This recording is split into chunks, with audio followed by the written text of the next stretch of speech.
ونستعينه ونستغفره ونؤمن به ونتوكل عليه ونعوذ بالله من شرور أنفسنا ومن سيئات أعمالنا من يهد الله فلا مضل له ومن يضلل فلا هادي له نشهد أن لا إله إلا الله وحده لا شريك له ونشهد أن سيدنا ونبينا ومولانا محمدا عبده ورسوله صلى الله تعالى عليه وعلى آله وأصحابه وأتباعه وأزواجه وذرياته وبارك وسلم تسليما كثيرا كثيرا أما بعد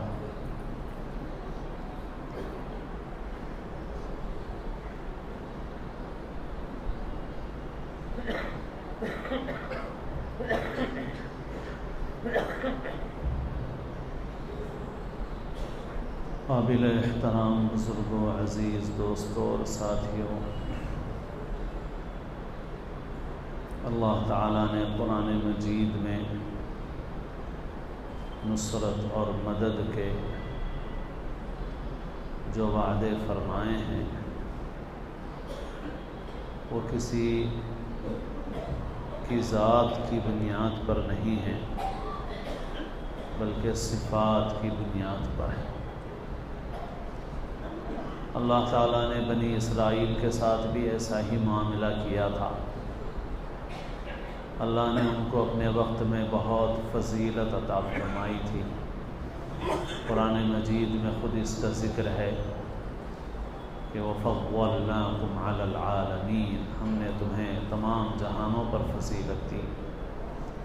وَآتَاكُمْ مَا لَمْ يُؤْتِ أَحَدًا مِنَ الْعَالَمِينَ، تم کو وہ نعمتیں دی جو جہانوں میں سے کسی کو نہیں دی ہم نے۔ بنی اسرائیل مگر اس غلط فہمی میں مبتلا ہو گئے کہ اللہ تعالیٰ کی یہ عنایات ہمارے اوپر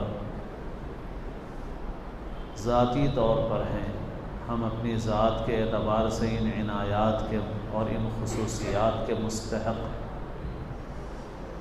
چنانچہ وہ کہنے لگے کہ نحن ابناء اللہ و احباؤہ، ہم اللہ کے فرزند ہیں، اس کے محبوب ہیں، یعنی اللہ تعالیٰ کی اولاد کی طرح ہیں۔ اولاد تو نہیں مانتے تھے، لیکن یہ لفظ جو انتہائی تعلق کو بتاتا ہے وہ استعمال کرتے تھے کہ ہم ایسے ہیں گویا خدا کے فرزند ہوں، خدا کے بیٹے ہوں، ہم خدا کے محبوب ہیں۔ اور پھر اسی غلط فہمی کی وجہ سے وہ راستے سے ہٹ گئے، اللہ کی نافرمانیاں کی، اور پھر بھی یہ سمجھتے رہے کہ ہم خصوصیات کے مستحق ہیں۔ اللہ تعالیٰ نے ان کو پیچھے کر دیا اور پھر اہل ایمان کو آگے کر دیا۔ ہمارے نبی صلی اللہ علیہ وسلم نے ہمارے سامنے بنی اسرائیل کی باتیں تفصیل سے رکھی ہیں، قرآن مجید میں بھی، احادیث شریفہ میں بھی۔ قرآن میں بھی بنی اسرائیل کا بہت تذکرہ ہے، بنی اسرائیل کے ساتھ پیش آنے والے حالات کا تذکرہ ہے۔ غور کرنے کی بات یہ ہے کہ ایک قوم جو گزر چکی، اس کے حالات کو بار بار اس قوم اور اس امت کے سامنے ذکر کرنے کی کیا ضرورت ہے؟ گزر چکی قوم جو گزر چکی، اب اس کے حالات کے تذکرے سے کیا حاصل ہے؟ تو بات یہ ہے کہ اللہ تعالیٰ نے یہ سب اس لیے ذکر فرمایا تاکہ ہمارے لیے سبق اور عبرت حاصل ہو، اس لیے اللہ نے اسے بار بار ذکر فرمایا تاکہ ہمارے سامنے یہ بات واضح ہو جائے کہ اللہ تعالیٰ کی سنت، اللہ کا نظام، اللہ کا دستور کیا ہے۔ رسول اللہ صلی اللہ علیہ وسلم نے بھی حدیثوں میں یہ بات ارشاد فرمائی کہ تم بنی اسرائیل کے نقش قدم پر چلو گے، اور جیسی غلطیاں انہوں نے کی ہیں تم بھی کرو گے، اور حضور نے ایسے الفاظ استعمال فرمائے کہ گز گز چلو گے، بالشت بالشت چلو گے۔ اور بعض جرائم کی آپ نے خاص طور پر نشاندہی کرتے ہوئے فرمایا کہ بنی اسرائیل میں سے اگر کسی نے ایسا جرم کیا تھا تو تمہارے اندر بھی کوئی ایسا جرم کرنے والا پیدا ہوگا۔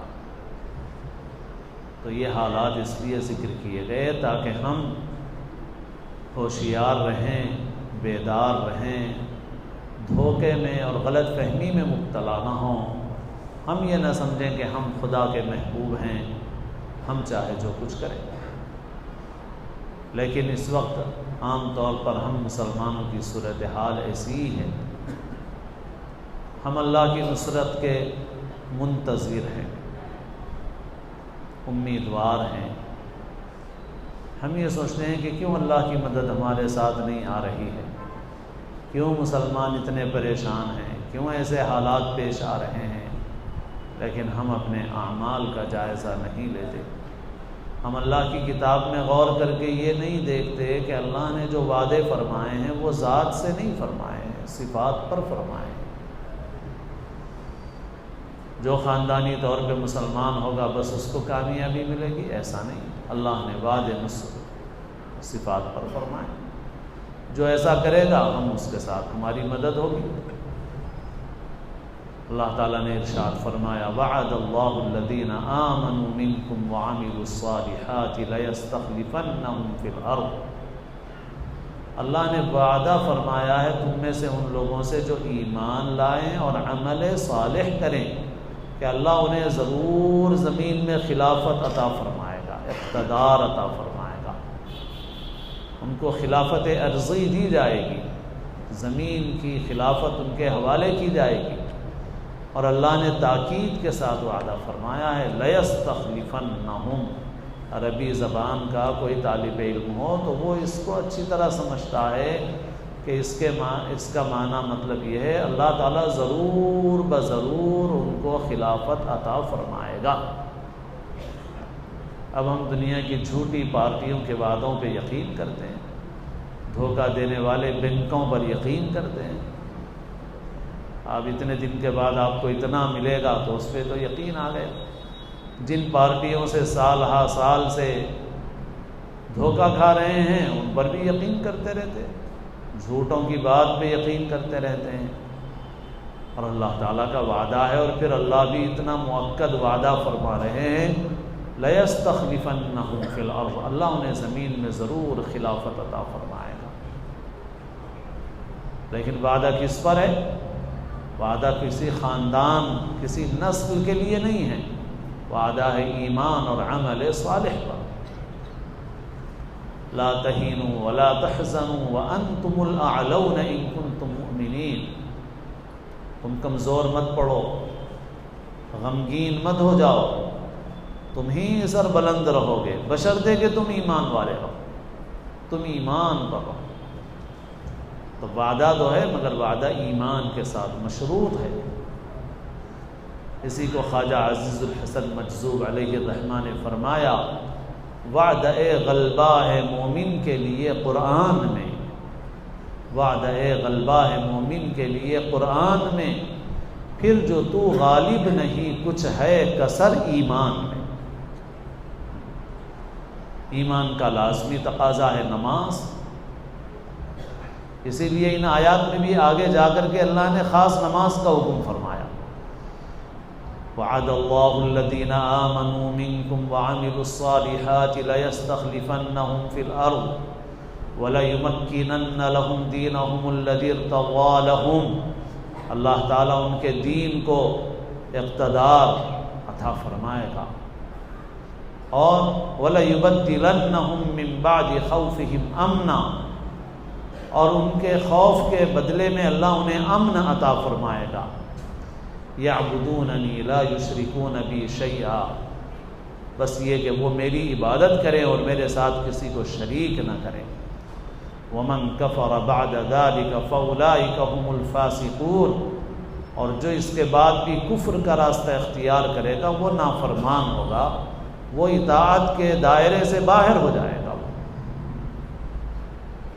پھر آگے فرمایا وَأَقِيمُوا الصَّلَاةَ، نماز قائم کرو، وآتوا الزکاۃ، زکوٰۃ ادا کرو، وأطیعوا الرسول، اور رسول اور پیغمبر صلی اللہ علیہ وسلم کی اطاعت کرو، ان کا کہنا مانو، لعلکم ترحمون، تاکہ تمہارے اوپر رحمت ہو، اللہ تعالیٰ تم پر رحم فرمائے۔ کن چیزوں پر ہے رحمت؟ نماز قائم کرو، زکوٰۃ ادا کرو، پیغمبر صلی اللہ علیہ وسلم کی اطاعت کرو، ان کا کہنا مانو، تب اللہ تعالیٰ کی رحمت تمہارے اوپر نازل ہوگی۔ ایک جگہ ارشاد فرماتے ہیں وَلَيَنْصُرَنَّ اللَّهُ مَن يَنْصُرُهُ، اللہ تعالیٰ ضرور مدد فرمائے گا۔ یہاں پر بھی وہی ہے، اس کو عربی گرامر میں کہتے ہیں لام تاکید بانون تاکید ثقیلہ۔ اس میں جو لام ہے شروع میں وہ بھی تاکید کے لیے ہے، اور جو نون تشدید والا ہے وہ بھی تاکید کے لیے ہے۔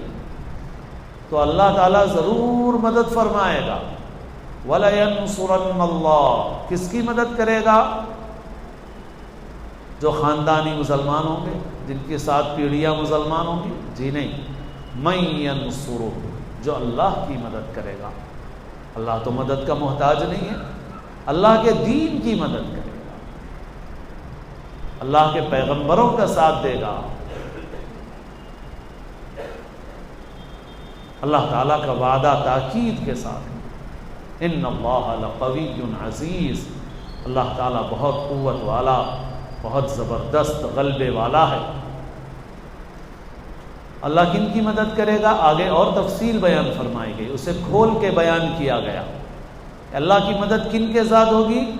الذین ان مکناہم فی الارض اقاموا الصلاۃ، وہ جن کو اگر ہم زمین میں اقتدار دیں، حکومت دیں، اختیار دیں تو نماز قائم کریں گے،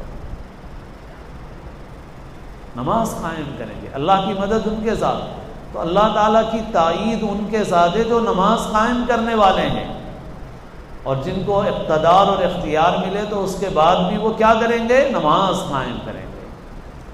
الذین ان مکناہم فی الارض اقاموا الصلاۃ وآتوا الزکاۃ، اور زکوٰۃ دیں گے، وامروا بالمعروف، اور بھلائی کا حکم دیں گے، ونہوا عن المنکر، برائیوں سے روکیں گے۔ ان کے ساتھ اللہ کی نصرت کا وعدہ ہے، وعدہ سچا ہے۔ اگر وعدہ نہیں پورا ہو رہا ہے تو اس کا مطلب یہ ہے کہ جو لوگ وعدے کے پورا ہونے کے انتظار میں ہیں ان میں یہ باتیں ہے ہی نہیں، تو وہ کاہے کے انتظار میں ہیں؟ اللہ نے کسی خاندان اور نسل سے تو وعدہ نہیں فرمایا، اللہ نے تو ان سے وعدہ فرمایا ہے۔ وعدہ اللہ کا ان سے ہے جو اللہ کے دین کی مدد کریں گے، وعدہ اللہ کا ان سے ہے جو نماز قائم کریں گے، زکوٰۃ دیں گے، معروف کا حکم کریں گے، بھلائیوں کو عام کریں گے، وَنَهَوْا عَنِ الْمُنْكَرِ، اور برائیوں سے روکیں گے۔ اللہ تعالیٰ کا ان کے ساتھ وعدہ ہے۔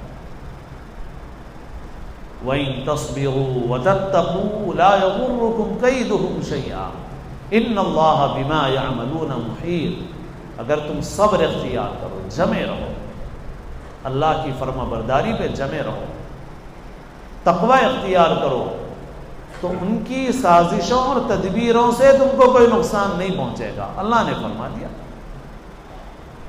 ان کی سازشیں اور تدبیریں تم کو کوئی نقصان نہیں پہنچا سکتی ہیں اگر تم صبر اور تقوی اختیار کرو گے۔ اور باقی اگر تم یہ سوچتے ہو کہ وہ فلاں کر رہے ہیں، فلاں سازش کر رہے ہیں، فلاں تدبیر کر رہے ہیں، جو کچھ وہ کر رہے ہیں سب اللہ تعالیٰ اپنے علم و قدرت کے احاطے میں لیے ہوئے ہیں، کوئی چیز اللہ تعالیٰ کے علم کے اور قدرت کے دائرے سے باہر نہیں ہے۔ واللہ بما یعملون محیط، جو کچھ وہ کر رہے ہیں اللہ سب کو گھیرے میں لیے ہوئے، سب اللہ تعالیٰ کے گھیرے میں ہیں، کوئی بھی باہر نہیں ہے، کوئی بھی باہر نہیں۔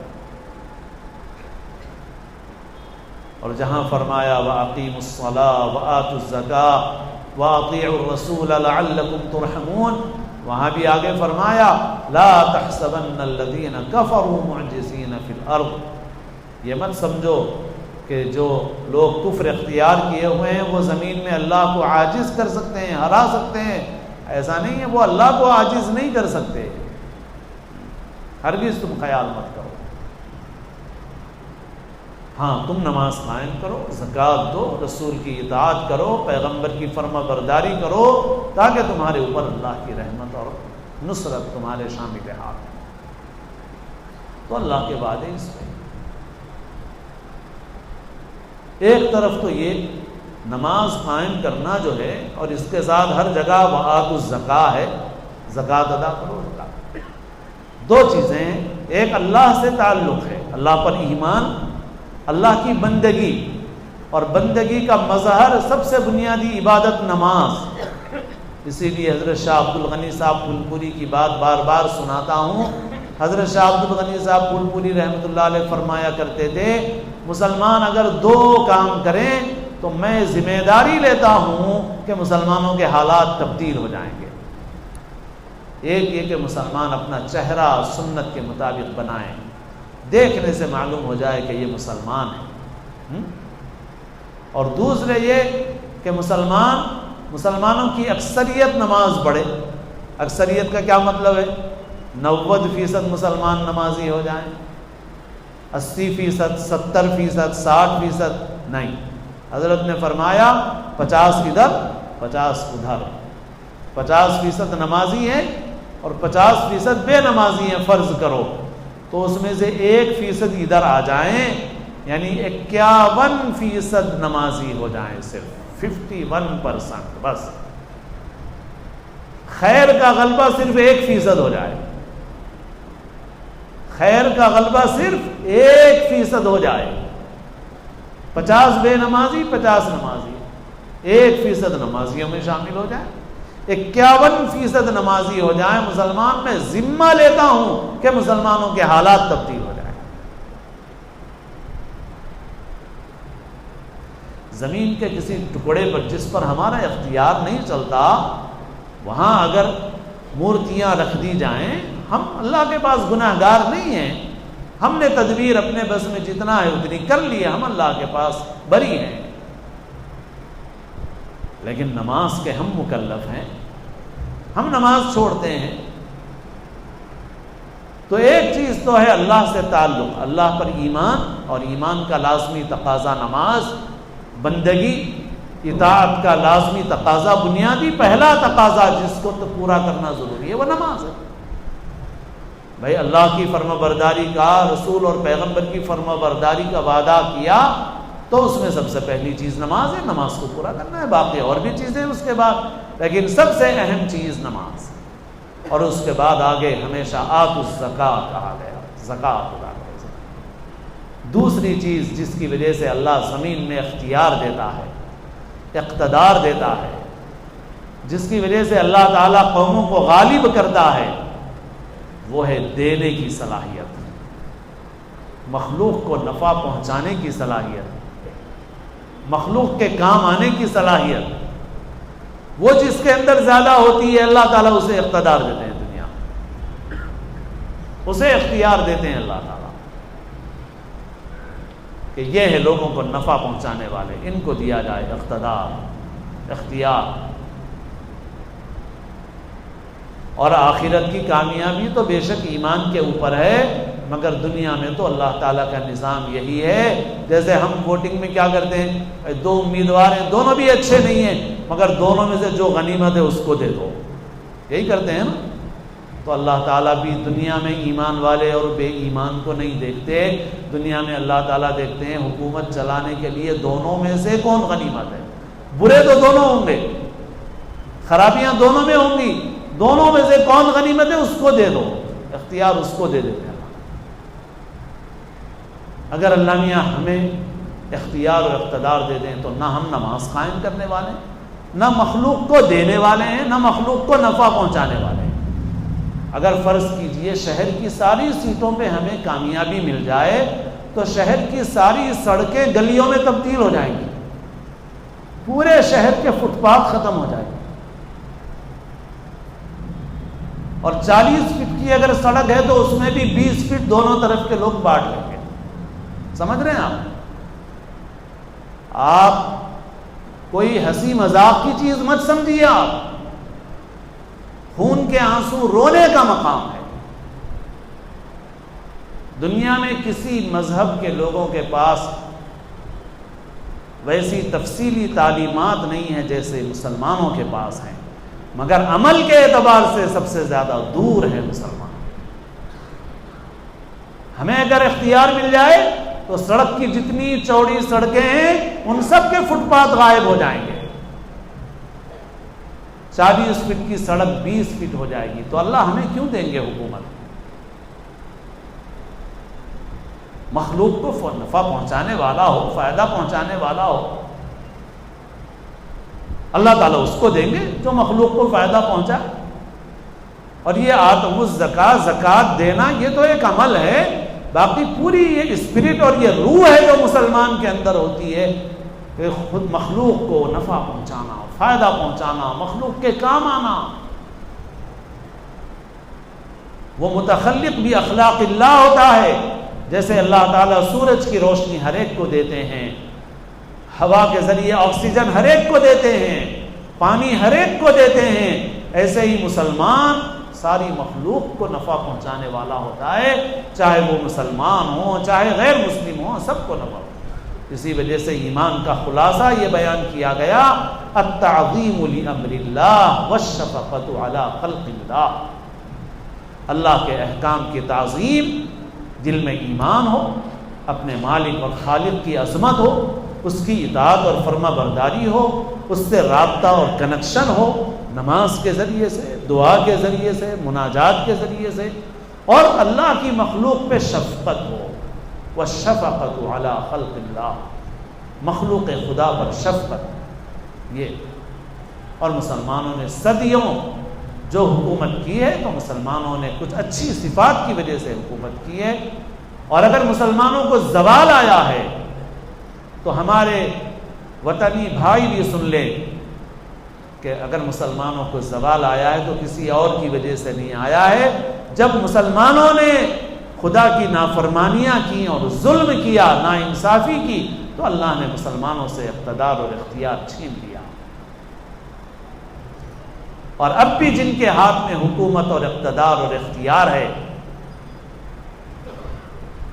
تو ان کو یہ جان لینا ہے کہ اللہ کا نظام اس دنیا کے اندر یہ ہے کہ جو ظلم اور ناانصافی کرتا ہے اللہ تعالیٰ اس کے پاس اقتدار اور اختیار باقی نہیں رکھتے۔ اللہ تعالیٰ، یہ اللہ کا نظام ہے۔ جو ظلم اور ناانصافی کرتا ہے اللہ تعالیٰ اس کے پاس اقتدار اختیار باقی نہیں رکھتے۔ گو کہ اقتدار اختیار کے جانے میں ٹائم لگتا ہے، وقت لگتا ہے۔ اللہ کے پاس دن مہینے ویسے نہیں ہیں جیسے ہمارے دن اور مہینے ہیں۔